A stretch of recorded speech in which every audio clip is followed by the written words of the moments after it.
계속해서 업종별 이슈와 유망주 체크해 보도록 하겠습니다. 오늘은 주영훈 NH투자증권연구위원 스튜디오에 모셨습니다. 어서 오세요. 네, 안녕하세요. 지난번 그 베스트 애널 특집에 모시고 나서 오랜만에 오셨어요. 한 2달 좀 넘은 것 같습니다. 네, 오늘도 좋은 말씀 부탁드리겠습니다. 네, 먼저 오늘은 좀 음식료주 관련해서 여쭤보도록 할게요. 음식료주 이제는 1분기 저점을 찍고 좀 2분기부터는 그래도 좀 상승하는 분위기를 만들어낼 거다 이런 이야기가 나오고 있는데요. 어떻게 보십니까? 일단 1분기 실적이 이제 지난주까지 해가지고 좀 다 마무리가 돼서 전체적으로 조금 흐름을 한번 점검을 드리자면 일단 실적은 1분기가 조금은 아쉬웠습니다. 전반적으로 다들 조금 컨센서스 대비해서는 좀 하회하는 모습들이 나타났는데요. 저희는 확실히 1분기가 저점이다라는 시그널은 여전히 보여줬다라고 생각하고 있습니다. 이 두 가지 측면에서 조금 해석을 해볼 수 있을 것 같은데요. 일단 먼저 매출적인 부분을 좀 생각을 해보자면 최근에 아무래도 물가가 굉장히 많이 오르고 있습니다. 맞습니다. 그래서 특히 뭐 배달 음식 하나 시켜 먹으려고 하셔도 되게 많이 좀 비싸서 고민을 하게 되실 텐데요. 아무래도 이렇게 외식 물가가 좀 많이 오르다 보니까 사람들은 심리적으로 상대적으로 좀 저렴한 이제 가공식품 쪽으로 수요가 조금 이전되는 모습들이 나타날 것 같습니다. 이제 이런 부분들은 저희가 이제 매출을 추정할 때 이제 PQ 이렇게 나눠서 보곤 하는데 이 Q 쪽에 조금 기여가 되지 않을까라고 보고 있고요. 두 번째는 이제 원가율 단에서의 개선도 조금 있을 걸로 예상을 좀 하고 있습니다. 지난해를 좀 기억을 해보시면 이제 주요 원자재 가격들이 너무 많이 올랐습니다. 그러다 보니까 이제 음식료 업체들이 가격 인상을 했음에도 불구하고 이제 마진 스프레드가 축소가 되는 그런 모습들이 나타났는데요. 최근에 보면은 일부 원당 같은 경우는 아직까지도 좀 높게 유지가 되고 있기는 하지만 기본적으로 많은 곡물가들이 좀 하향 안정화에 좀 접어들었고요. 일반적으로 저희가 이제 원재료 가격하고 투입 시점 간의 레깅을 한 6개월 정도를 좀 보고 있기 때문에 이 상반기 때는 아직까지 이 효과가 나타나지 않았지만 이제 하반기에는 좀 본격적으로 좀 원가율 인하에 대한 효과가 나타나지 않을까 기대를 하고 있습니다. 음식료주 이제 조금씩 한번 기대해 보도록 하겠습니다. 보통 음식료주 이야기를 할 때 또 중요한 것이 이제 곡물 가격이잖아요. 이 최근에 이 흑해 곡물 협정이 이제 극적으로 타결이 되면서 2개월 추가 연장이 됐습니다. 역시나 이 음식료주 좀 기대 요인으로 생각해도 되겠죠? 네, 일단 기본적으로 이거는 이제 긍정적인 변수라고 보시면 될 것 같습니다. 아무래도 이제 지난해를 조금 돌이켜 봤을 때 이제 러시아 우크라이나 전쟁이 발발을 하면서 이제 뭐 소맥이라고 하죠. 밀가루 가격이 굉장히 크게 좀 오르면서 좀 특히 부담 요인으로 작용을 했었는데요. 이게 글로벌 이제 전체 수출량의 한 30%가 뭐 러시아 우크라이나 지역에서 좀 나오다 보니까 이쪽에서 문제가 생기면 이제 전반적으로 가격이 오를 수밖에 없는 그런 구조입니다. 다만 요게 이제 피크를 찍고 이제 하향 안정화로 됐던 게 이제 튀르키예를 주도로 한 이제 이런 협상이 좀 되면서 이제 좀 수출이 재개가 됐던 그런 부분들이 긍정적으로 곡물 가격의 하향 안정화를 조금 해줬었는데요. 이런 부분들이 이제 추가 연장이 되냐 안 되냐에 따라서 아무래도 그래서 좀 뭐 기대감, 우려감 이런 것들이 이제 공존했다라고 보고 있는데 일단 뭐 2달이긴 하지만 또 추가 연장이 결정이 됐었고 이런 부분들은 저희가 앞서 말씀을 좀 드렸지만 이제 하반기 저희가 음식료 기업들의 원가율을 추정하는 데 있어서는 분명히 긍정적인 요인이라고 생각을 하고 있습니다. 그런 가운데 이 음식료주 이야기를 할 때 최근 들어서 또 빼놓을 수 없는 게 아마 라면이 아닌가 싶어요. TV나 이제 예능 프로그램 같은 거 보면은 해외에서 라면의 인기가 정말 그렇게 좋더라고요.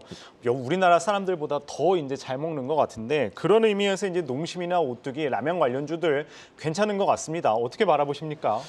일단 그 말씀하신 기업들 특히나 이제 농심 같은 경우는 지금 주가가 지난해 하반기부터 굉장히 좀 좋습니다. 뭐 매일매일 52주 신고가를 좀 갱신하고 있는 그런 상황인데요.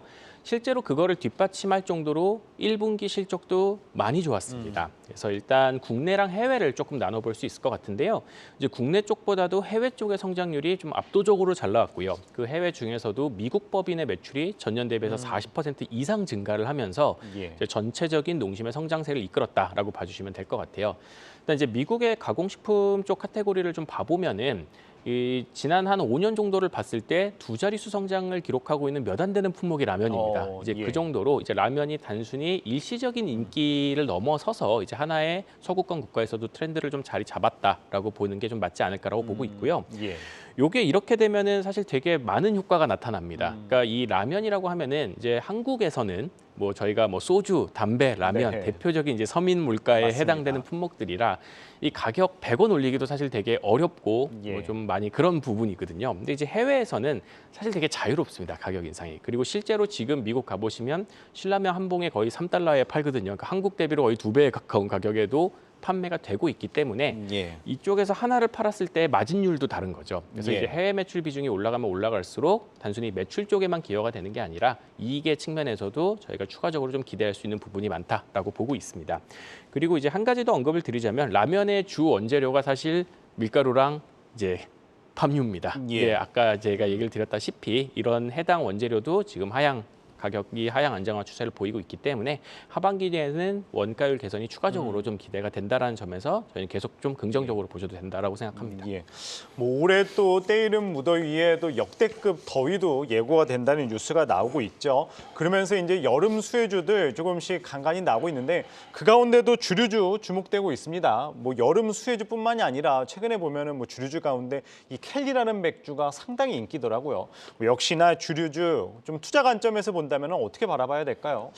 네, 일단 투자 관점에서 말씀을 드리자면 약간 올해 근데 좀 아쉬운 부분이 있습니다. 일단 지금 주류주들 보시면 주가가 뭐 상대적으로 굉장히 다들 하락하고 맞아요. 있는 모습들이 나타나고 있는데요.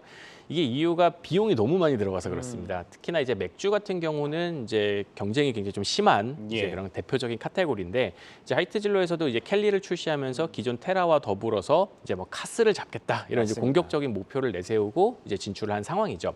근데 이러다 보면 자연스럽게 사실 이익은 좀 많이 빠질 수밖에 없습니다. 워낙에 마케팅 비용을 많이 쓸 수밖에 없으니까요.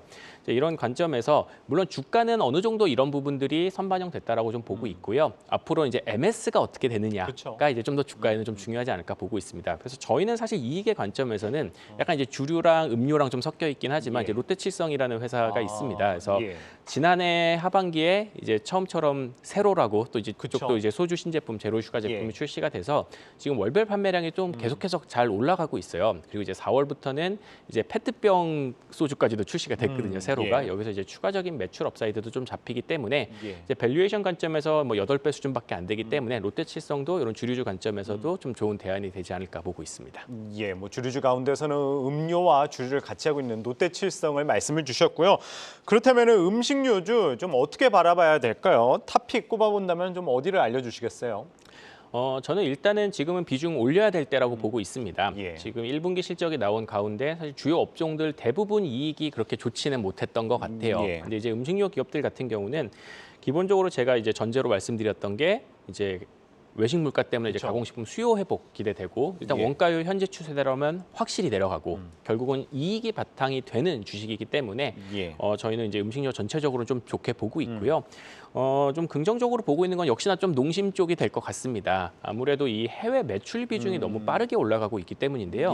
이제 일반적으로 뭐 음식료를 포함한 소비주들이 보통 밸류에이션을 많이 못 받습니다. 왜냐하면 내수 시장이 좀 한계가 있다라는 인식을 좀 받기 때문인데 반대로 해외가 이렇게 풀렸을 때는 그만큼 리레이팅에 대한 밸류에이션에 대한 리레이팅이 가능한 부분이 있기 때문에 저희는 하반기 탑픽으로는 이제 농심 말씀드리도록 하겠습니다. 뭐 라면 때문인가요, 역시나 해외 뭐 매출? 그렇죠. 예, 알겠습니다. 네, 오늘 음식료주에 대해서 살펴봤고요. 음식료주 가운데 탑픽 농심까지 알아봤습니다. 오늘은 주영훈 NH투자증권 연구위원 말씀 들어봤습니다. 고맙습니다. 네, 감사합니다.